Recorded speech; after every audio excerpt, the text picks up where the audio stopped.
वक्त में ज्यादा कुछ ना कहूं तो अच्छा होगा कि कोई न्यायालय को बात समाज यहाँ बैठे हमारे पास सभी के फोन आए, हम सभी का धन्यवाद दिया। यह गुर्जर समाज आप लोगों का ऋणी है और हम ये ऋण कभी करके अपने ऊपर रास्ते नहीं है। एक कहावत है की राजनीति तो पहलो 100 गुजरों की एक माँ, इस राजनीति ने हमारी एक गुर्जर की 100 माँ बना दी।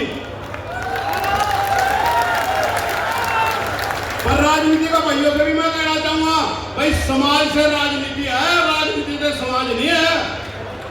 गिनी जा भी तेरा समाज की तरह जब टिकट मिला, अब जो से कह रहे ना मंत्री बन रहे, मंत्री इन लोगों की बदौलत बन रहे, इन्हें बना के भेज रखे कि मंत्री बन रहे।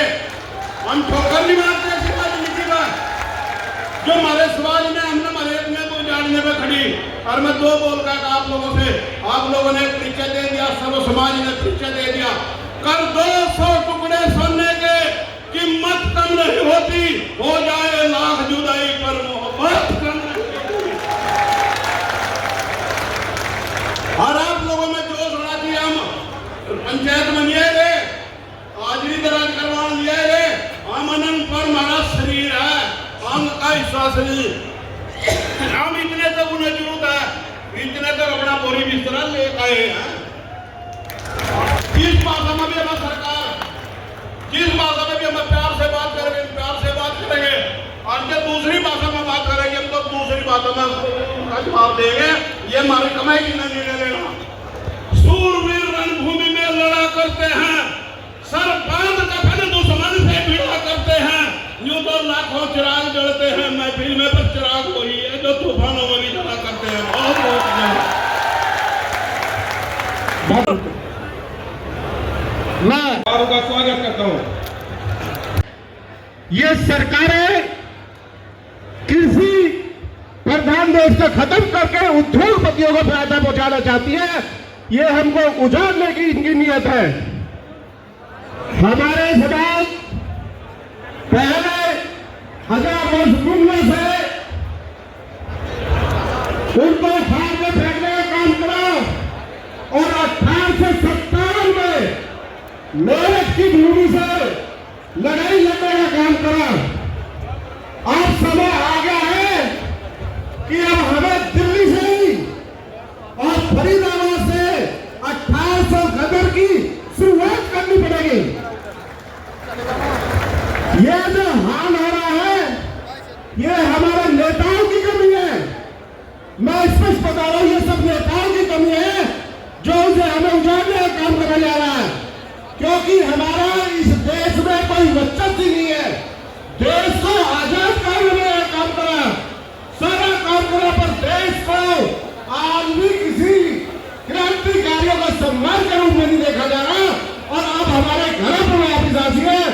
मैं सभी पूरे समाज के लोगों से, सर्व समाज से सम्मान करूंगा कि भाई लोगों, जहां तुम्हारा खून बढ़ेगा वहां हमारे खून की नहर बन जाएगी। जय हिंद, जय भारत। भाइयों बहुत बहुत धन्यवाद। भाई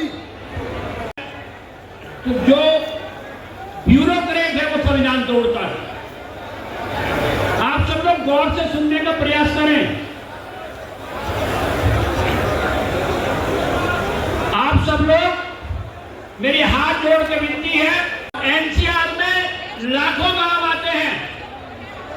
मैं नोएडा से आया हूं, मेरा जिला गौतम बुद्ध नगर है, मेरे बराबर में बुलंदशहर है। हर आए दिन कोई ना कोई तोड़फोड़ होती है गांव में। आपका 4200 एकड़ का माजरा है।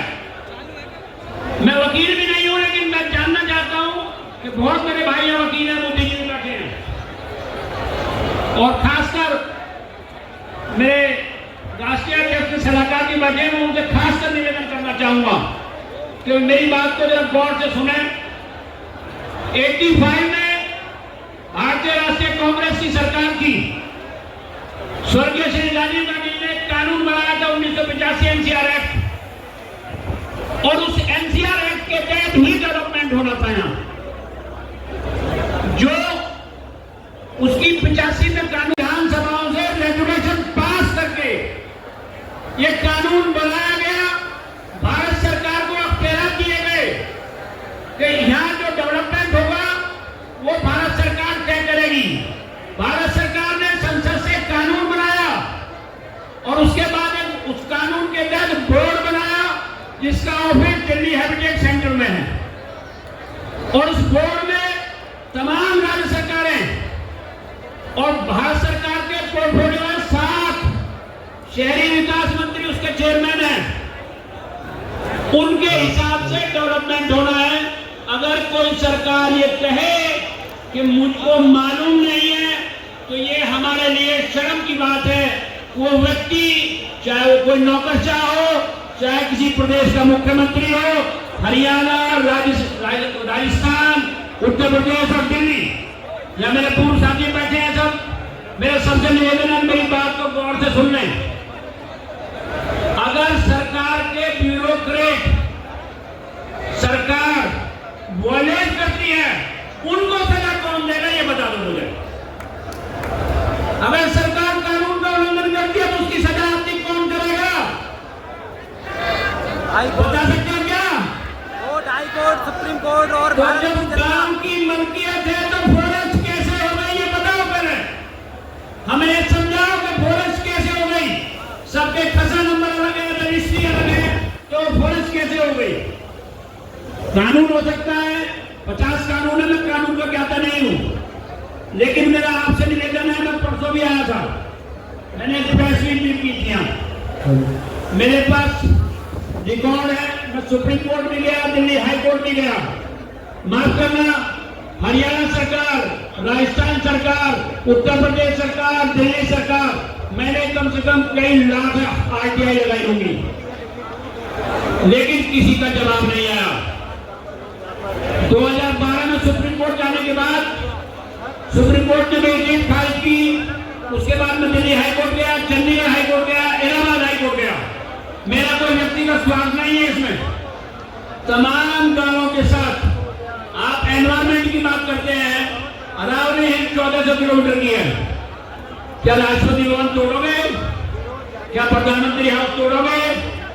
एक तरफ तो प्रधानमंत्री कहते हैं, पहली योजना में प्राइम मिनिस्टर ने बोला, पंचायती दिवस में, मुझे आज भी वो दिन याद है, कि हम गांवों को डिजिटाइज करके उनको मालिकाना हक देंगे।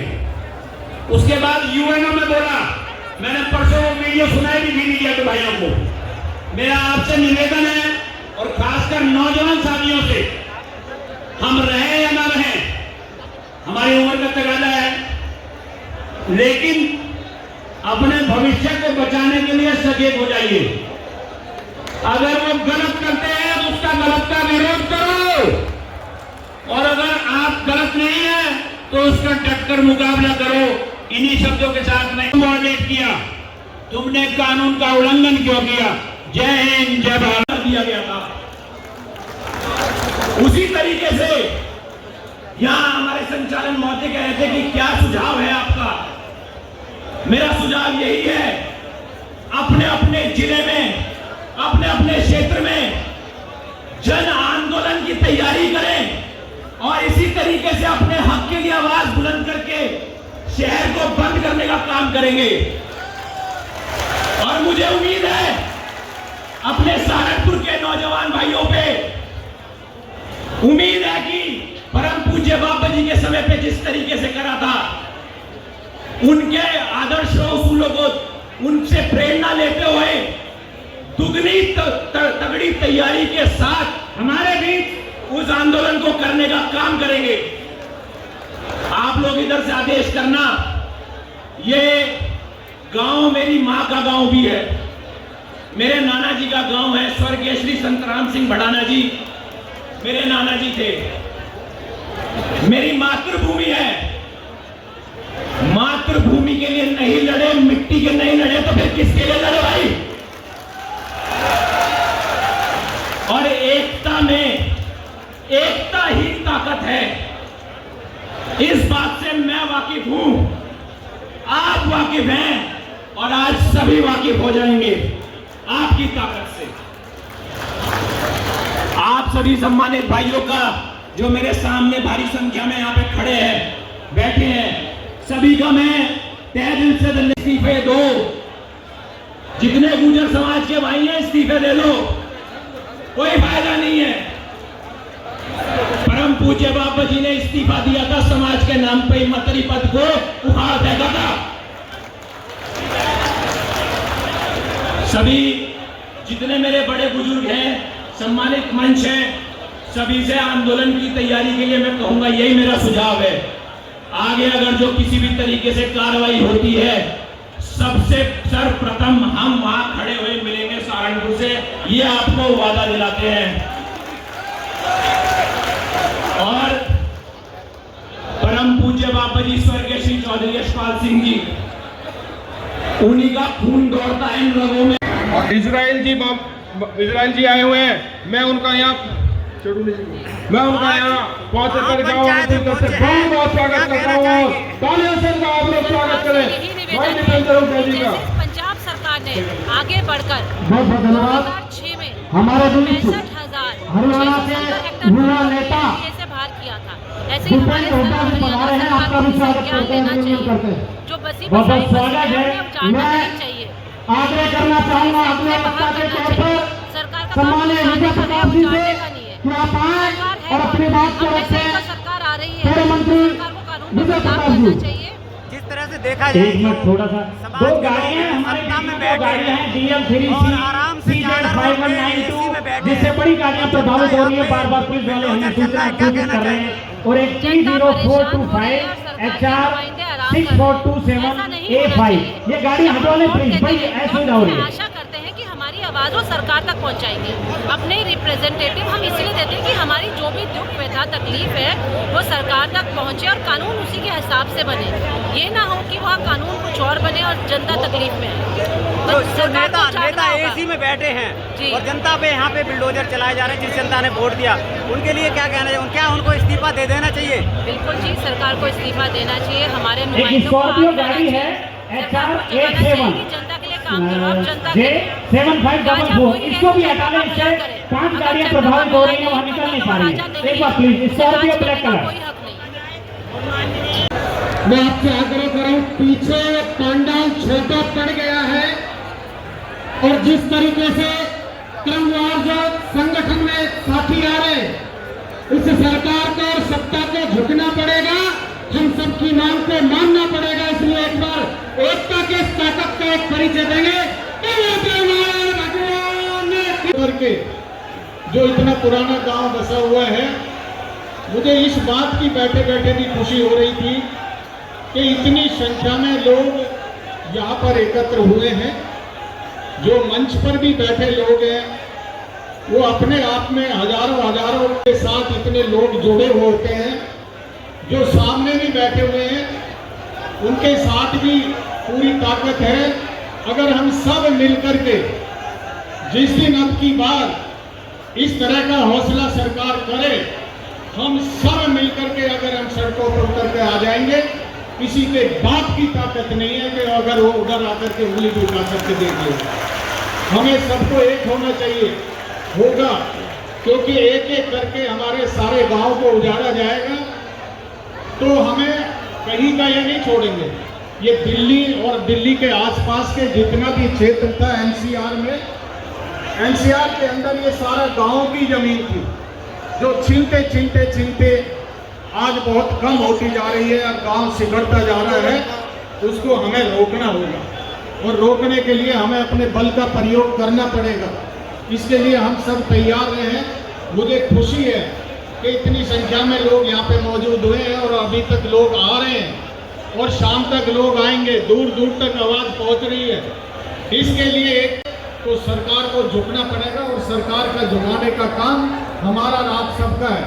मैं आपको ये आह्वान करता हूँ कि मेरे यहाँ पे दिल्ली के आम आदमी पार्टी के अध्यक्ष भी सभा के अंदर आए हुए हैं और सभी दिल्ली प्रदेश के